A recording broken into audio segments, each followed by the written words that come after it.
आप सभी का आपके अपने चैनल स्मार्ट स्कूल क्लासेज में स्वागत है। तो दोस्तों, हम पिछले लगातार 3 वीडियोज़ के तहत हम सब्जेक्ट वर्ब एग्रीमेंट की जो अपनी सीरीज़ है उसको पढ़ रहे हैं और आज इसी सीरीज़ में हम आगे बढ़ते हुए कुछ और नई इन्फॉर्मेशन हम सब्जेक्ट वर्ब एग्रीमेंट के बारे में लेकर आए हैं। तो आज हम उसको स्टडी करते हैं। देखिए, हमारे पास इंग्लिश में से कुछ वर्ड होते हैं जो हमेशा ही सिंगुलर फॉर्म में ही यूज़ किए जाते हैं। ऐसे कुछ वर्ड होते हैं जो हमेशा ही सिंगुलर फॉर्म में यूज़ किए जाते हैं। देखिए, जैसे फर्नीचर, आप सभी जानते हैं जो वुड फर्नीचर होता है। न्यूज़, जो हमारी न्यूज़पेपर्स में होती है। इन्फॉर्मेशन, कोई भी जैसे न्यूज़ या इन्फॉर्मेशन। एडवाइस, सलाह। लगेज, यात्री सामान। लगेज मीन यात्री सामान। और बैगेज, हमारे बैग वगैरह, जो हमारे बैग होता है उसको वो यात्री सामान में हम शामिल कर सकते हैं। नॉलेज, ज्ञान। स्टेशनरी, पुस्तकें जो होती हैं हमारी, मैंने स्टेशनरी को 2 बार लिख दिया है। और देखिए, सीनरी, सीनरी यानी दृश्य, कोई भी दृश्य।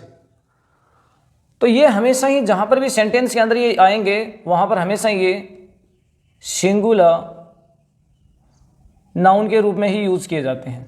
ये हमेशा ही कैसे यूज़ किए जाते हैं? सिंगुलर नाउन के रूप में यूज़ किए जाते हैं। हम उन्हें कुछ अलग से, उनमें कुछ जोड़ के हम उनका सिंगुलर से प्लूरल बना सकते हैं, ऐसी कोई बात नहीं है। देखिए, जैसे फर्नीचर है तो हम कह सकते हैं a piece of furniture. A piece of furniture, ये सिंगुलर हो गया। ये ऑलरेडी अकेला भी सिंगुलर है। फिर हम ऐसे भी कर सकते हैं 2 pieces of furniture, 3 pieces of furniture, 5 pieces of furniture. इसी प्रकार से देखिए, an item of news, 2 items of news, 3 items of news. हम इन्हें अलग से प्लूरल बना सकते हैं। ए bit of knowledge, 2 bits of knowledge, 3 bits of knowledge, 100 bits of knowledge। A piece of luggage, 2 piece of luggage, 3 pieces of luggage। इस हिसाब से हम उनको सिंगुलर से प्लूरल बना सकते हैं। तो जब भी आपके एग्जाम में ये वर्ड आए, furniture, news, information, advice, luggage, baggage, knowledge, stationery, scenery, तो आप इन्हें ध्यान दें कि वो क्या अकेला लिखा गया है या उसके पहले कोई पीसेज, बिट या आइटम इस हिसाब से लगा हुआ है। अब देखिए, हमारे कुछ एस एंडिंग न्यूज नाउन्स होते हैं। क्या होते हैं हमारे? S ending nouns. ऐसे कुछ नाउन होते हैं जिनके लास्ट में एस लगा रहता है। उनको देखने में ऐसा लगता है कि जैसे वो कोई सिंगुलर नहीं प्लूरल है, लेकिन एक्चुअल में उनका जो मीनिंग है, सेंस है, वो सिंगुलर ही है। देखिए, जैसे कुछ बीमारियां होती हैं, मीजल्स, मम्प्स। कुछ हमारे देखिए जैसे देशों के नाम होते हैं, द यूनाइटेड स्टेट्स, जो हम अमेरिका को कहते हैं the United states, the West Indies. अब देखिए, ऐसा लग रहा है जैसे इसके लास्ट में ऐसा, तो ये प्लूरल है, लेकिन ऐसा बिल्कुल भी नहीं है, सिंगुलर ही है। The east Indies, the United Nations, the Athens, the Philippines. तो देखिए, इस हिसाब के जो शब्द हैं उनके लास्ट में एस लगा रहता है, लेकिन फिर भी वो सिंगुलर ही है, प्लूरल नहीं है। देखिए, कुछ सब्जेक्ट्स भी ऐसे हैं हमारे, फिजिक्स एस लगा हुआ है, economics, civics, mathematics, ethics. Ethics में मतलब होता है दर्शन या न्याय शास्त्र। Politics, phonetics.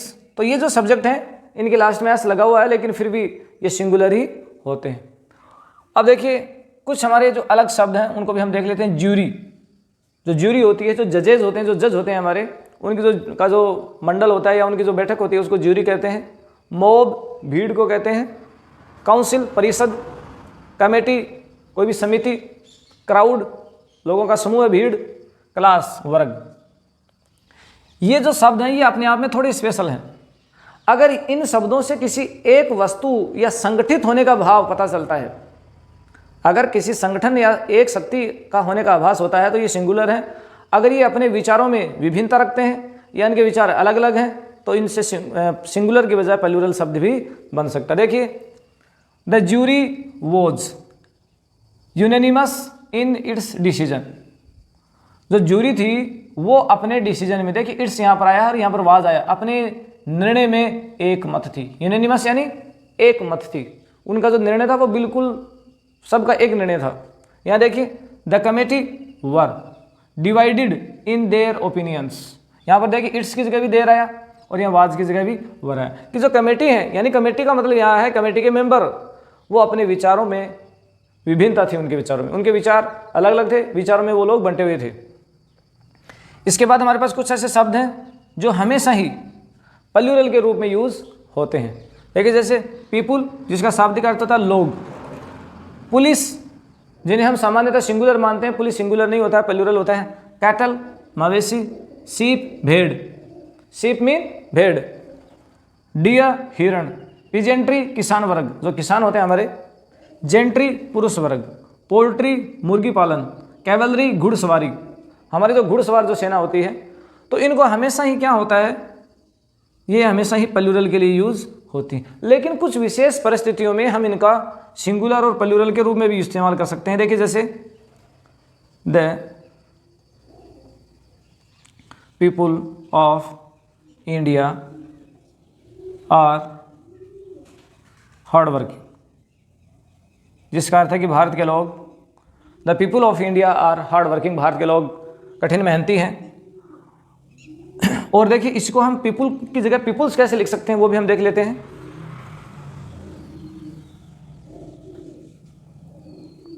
The different peoples live in India. इस समय जो पीपुल्स है, जो एस लगाया है हमने, इसका अर्थ अलग हो जाता है। इसका अर्थ है विभिन्न प्रजाति के लोग। The different peoples live in India का अर्थ है कि भारत में विभिन्न प्रजाति के लोग रहते हैं। और देखिए एक पोल्ट्री का भी हम एक स्पेशल एग्जांपल देखते हैं। The poultry is very cheap in Bangladesh. The poultry is very cheap in Bangladesh. इसका अर्थ है कि बांग्लादेश में जो पोल्ट्री का जो धंधा है वो बहुत ही सस्ता है। तो एक अलग सेंस में इसका यूज हुआ। फिर देखिए कुछ हमारे ऐसे औजार्स होते हैं या वस्तुएं होती हैं जो होती एक ही है भौतिक रूप से, लेकिन उनका जो यूज़ है वो अलग से सिंगुलर के बजाय प्लूरल में किया जाता है। जैसे सीजर्स, कैंची। जो सीजर्स हमारी जो कैंची होती है, एक्चुअल में कैंची एक ही होती है, लेकिन क्योंकि उसमें दो जो हमारे भाग होते हैं। ट्राउजर्स, जिसे सामान्यतः हम पुरुष जो पहनते हैं, पैंट जो होती है। पायजामाज, आप सभी जानते हैं।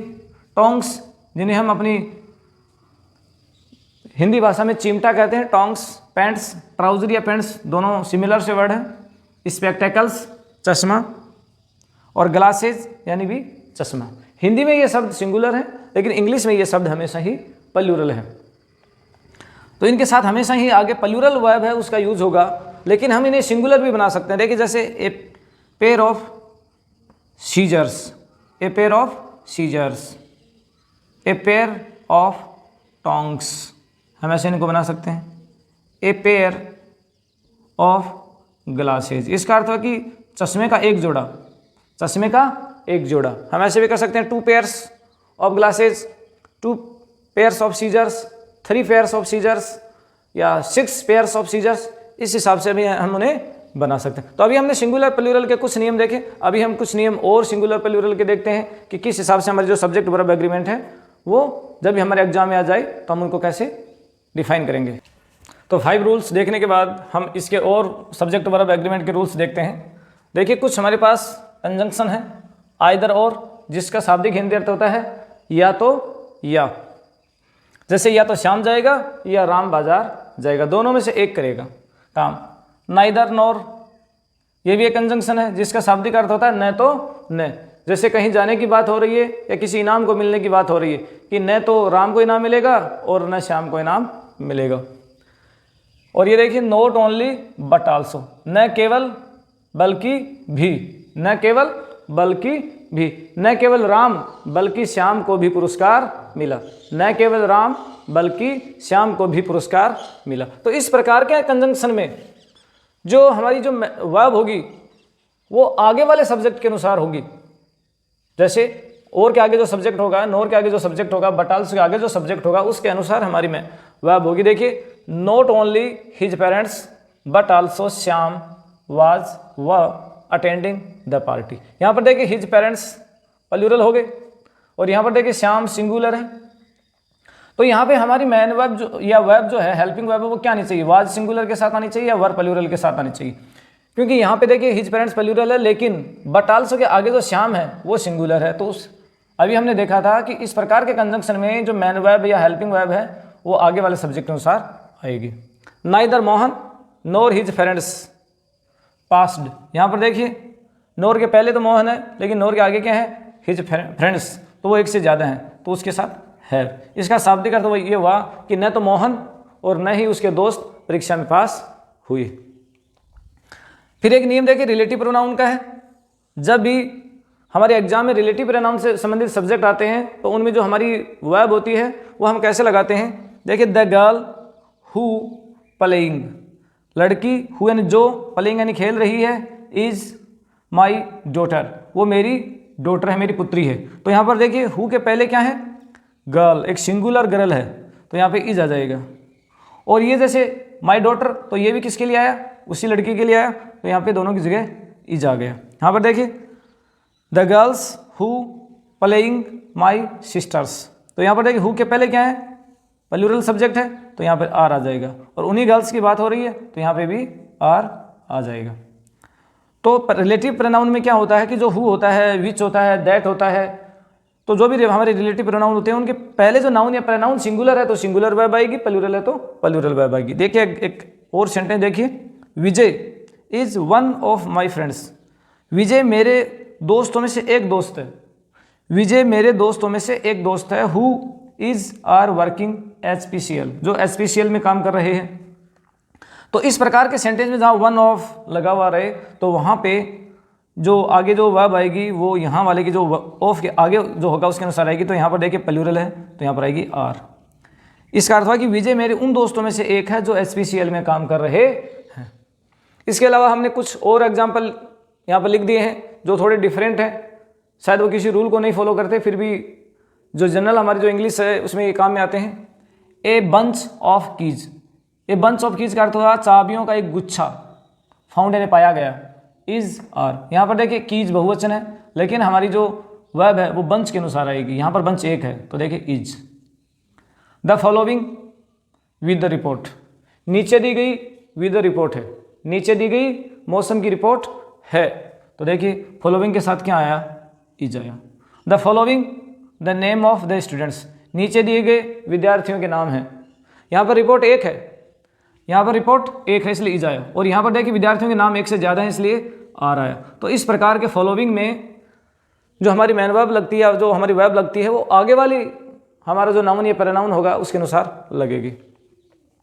वाट आई वॉन्ट टू बाई, वाट यानी जो कुछ, आई यानी मैं, वांट चाहता हूँ, टू बाई यानी खरीदना, ए बाइक, जो कुछ मैं खरीदना चाहता हूँ वो एक बाइक है, यानी मैं चीज़ जो खरीदना चाहता हूँ वो क्या है, एक बाइक है। The village politics, village politics का मतलब गांव की राजनीति, हैव बिकम वेरी डर्टी, गांव की राजनीति है वो बहुत ही गंदी हो चुकी है, गांव की जो राजनीति है वो बहुत ही गंदी हो चुकी है। तो गांव की जो राजनीति उसकी बात हो रही है तो यहाँ पर हैज आ जाएगा और हैव प्लूरल के साथ आता है। His politics known to everybody, देखिए यहाँ पर हिज पॉलिटिक्स उसकी राजनीति, यहाँ उसकी राजनीति का मतलब है उसकी राजनीतिक जोड़ तोड़, उस हिज पॉलिटिक्स का मतलब है उसके जो राजनीतिक दांव पेच हैं, उसकी जो राजनीतिक जोड़ तोड़ है वो सबको पता है कि वो कैसा इंसान है, उसके राजनीतिक विचार कैसे हैं ये सबको पता है। तो यहाँ पे पॉलिटिक्स है वो एक प्लूरल वर्ड है इसलिए यहाँ पे आर आ जाएगा। तो हमने पिछले 4 वीडियोज में लगातार सब्जेक्ट वर्ब एग्रीमेंट या सब्जेक्ट वर्ब कॉन्कर्ड भी हम इसे कह सकते हैं, सिंटेक्स भी कह सकते हैं, इस टॉपिक को हमने पढ़ा है पिछले 4 वीडियोज में लगातार। तो मुझे ऐसी आशा कि ये सीरीज़ आपको अवश्य ही पसंद आई होगी। इसके बाद हम अपना जो इंग्लिश का एक बहुत ही महत्वपूर्ण जो टॉपिक है डायरेक्ट इनडायरेक्ट, जिसे हम नरेशन के नाम से भी बोलते हैं, उसको लेकर हम एक नई सीरीज में फिर आपके सामने हाजिर होंगे। तब तक के लिए आप सभी को धन्यवाद।